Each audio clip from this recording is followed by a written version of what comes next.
नमस्कार, स्वागत है मेरे YouTube channel Manish property advisor में। और आज मैं आपसे किसी प्रोजेक्ट के बारे में बात नहीं करूंगा। आज मैं आपसे बात करूंगा एक पॉलिसी के बारे में जो आप 2025 में बहुत इसके बारे में सुनेंगे।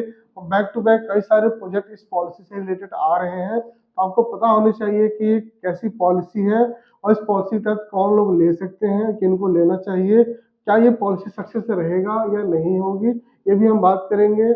इसके पहले पिछले 10 साल में हरियाणा गवर्नमेंट ने कौन कौन सी पॉलिसी लाई है, उसका क्या स्टेटस है, वो भी हम बात करेंगे। वीडियो थोड़ी सी लंबी होगी, आप वीडियो के अंत तक बने रहें। आपको जानना बहुत जरूरी है कि ये पॉलिसी कैसी है।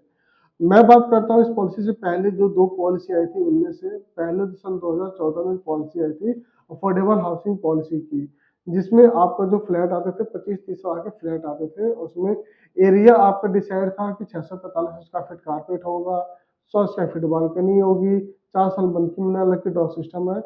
ये जो पॉलिसी 2014 में आई थी तो 14 से 18 तक आपकी मार्केट इसकी एवरेज थी। लोग बहुत कम इंटरेस्ट दिखा रहे थे, लोगों के बारे में इसकी अवेयरनेस उतनी नहीं थी। उसके बाद 2018-19 के बाद लोगों को थोड़ा अवेयरनेस बढ़ी इसके बारे में, ट्रस्ट बढ़ा, चीजें हैंड ओवर होनी स्टार्ट हुई। तो फिर जाकर 2020-21 में डिमांड काफी हाई हो गई और आज तक वो डिमांड फुलफिल नहीं हो पा रही लोगों को मार्केट में।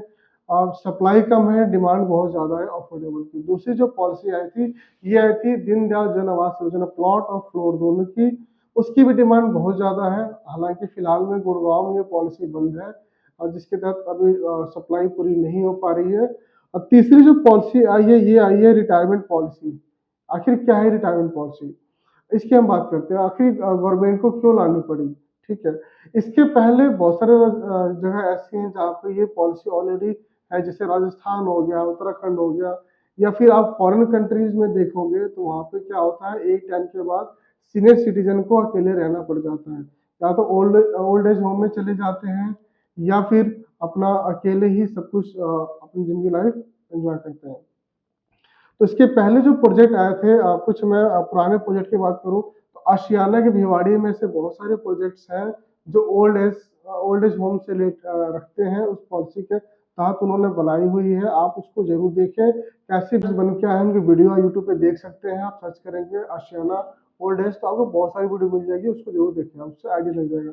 इसके अलावा मैक्स ग्रुप के और देहरादून में विलास बने हुए हैं और नोएडा में प्रोजेक्ट आ रखे हैं।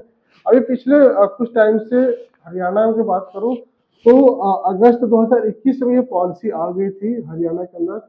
विधानसभा से पास हो गया था ये 5 अगस्त 2021 को। उसके बाद इस पे बिल्डर ने बहुत ज्यादा इंटरेस्ट दिखाया नहीं, लेकिन आज के टाइम पे पिछले 24 लास्ट क्वार्टर से कुछ बिल्डर जो है बैक टू बैक लाइसेंस के अंदर अप्लाई कर रहे हैं और अपना प्रोजेक्ट लेके आ रहे हैं। सबसे पहला अगर प्रोजेक्ट की बात करूं जो गुड़गांव में लॉन्च किया है, लाइव किया हुआ है, वो मैक्स ग्रुप का है, सेक्टर 36 द्वारका एक्सप्रेस में नियर ग्लोबल सिटी के आसपास है ये, जहाँ पे उन्होंने लॉन्च किया हुआ है। बाकी के 2-3 बिल्डर और हैं, जैसे ट्रू हैबिटेट हो गया, आरएफ हो गया, एक आर्टेक बिल्डर है सेक्टर 89A में, और 3-4 लाइसेंस ऑलरेडी लगे हुए हैं। तो आपको मालूम होनी चाहिए, आपके पास कॉल आएगी, ये पॉलिसी ये प्रोजेक्ट आ रहे हैं रिटायरमेंट पॉलिसी के तहत। तो रिटायरमेंट पॉलिसी की सबसे हम पहले बात करते हैं कि इसके लिए कितनी लैंड रिक्वायरमेंट पड़ेगी। तो मिनिमम और मैक्सिमम की बात करूँ तो 0.5 एकड़ से लेके 10 एकड़ के बीच में ये पॉलिसी की लैंड होती है। इसके बीच की लैंड पर्सन पे कोई भी प्रोजेक्ट लेके आ सकता है, पहली चीज। दूसरी चीज अगर मैं बात करूँ मिनिमम रोड की क्या रिक्वायरमेंट है, मिनिमम रोड की रिक्वायरमेंट की बात करूँ तो 12 मीटर की रोड पे ये प्रोजेक्ट आपका आता है। 12 मीटर से छोटी रोड नहीं होनी चाहिए। अगर 12 मीटर या उससे बड़ी रोड है तो आपको लाइसेंस इजीली मिल जाता है, आप प्रोजेक्ट लेके आ सकते हो।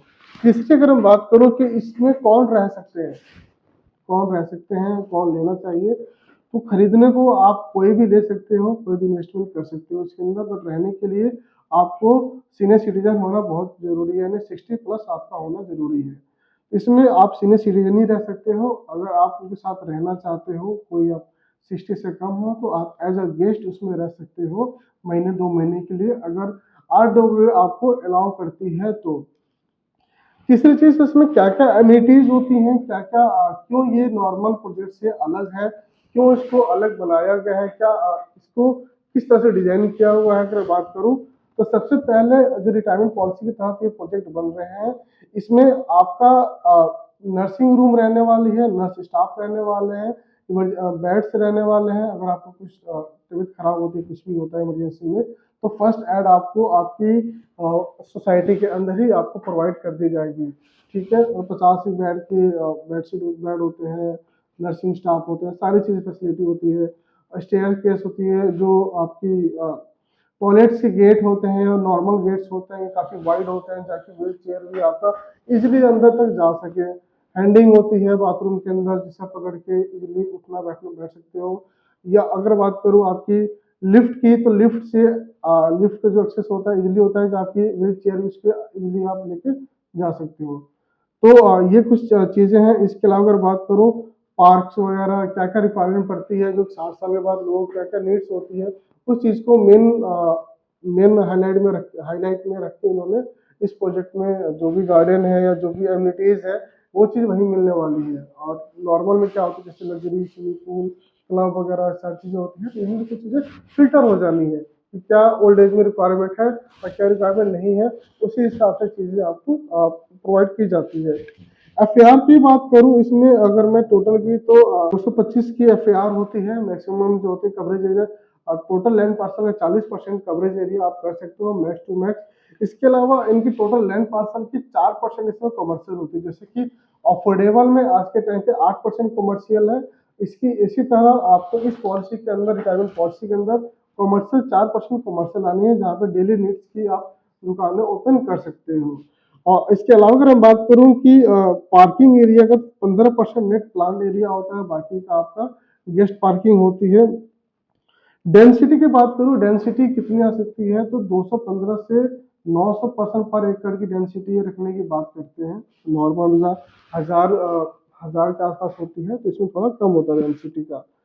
अगर मैं इनके अलावा का बात करूं, इसे कौन मेंटेन करेगा, कौन इस सोसाइटी को देख रेख करेगा, और आरडब्ल्यू बनेगी कमेटी जो बनेगी, कौन उसका संचालक होगा। और मेन जो टीम है, पहला ड्यूटी कमिश्नर डीसी आती हैं, इसके बाद जो आता है सुपरिटेंडेंट ऑफ पुलिस होते हैं, और इसके अलावा जो अपने म्यूनिसिपल कमिश्नर होते हैं, इसके अलावा आरडब्ल्यू और जो दो फिक्स हैं इसके अंदर जीएमडीए के सीईओ होते हैं। ये कमेटी के मेंबर होते हैं जो कमेटी को देखरेख करते हैं।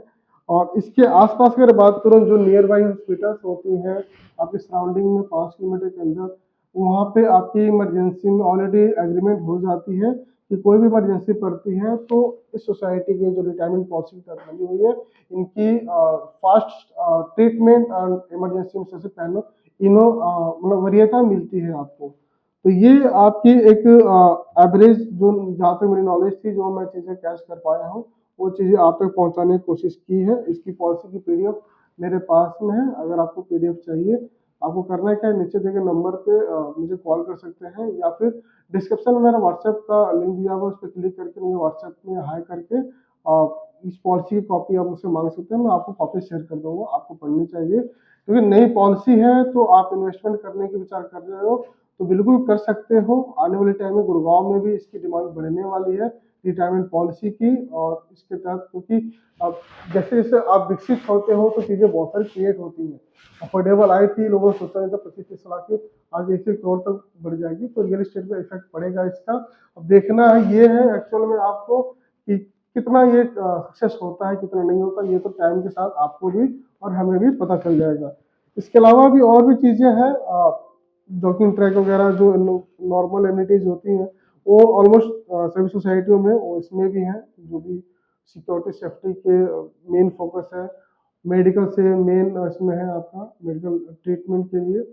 बाकी अगर मेरे द्वारा दी गई जानकारी आपको अगर अच्छी लगी या फिर चीज़ समझ में आ रही है, तो आप मेरे चैनल सब्सक्राइब जरूर करें। मिलते हैं आपसे अगली वीडियो में कुछ और ही इम्पोर्टेंट जानकारी के साथ, कुछ नए प्रोजेक्ट की डिटेल्स के साथ।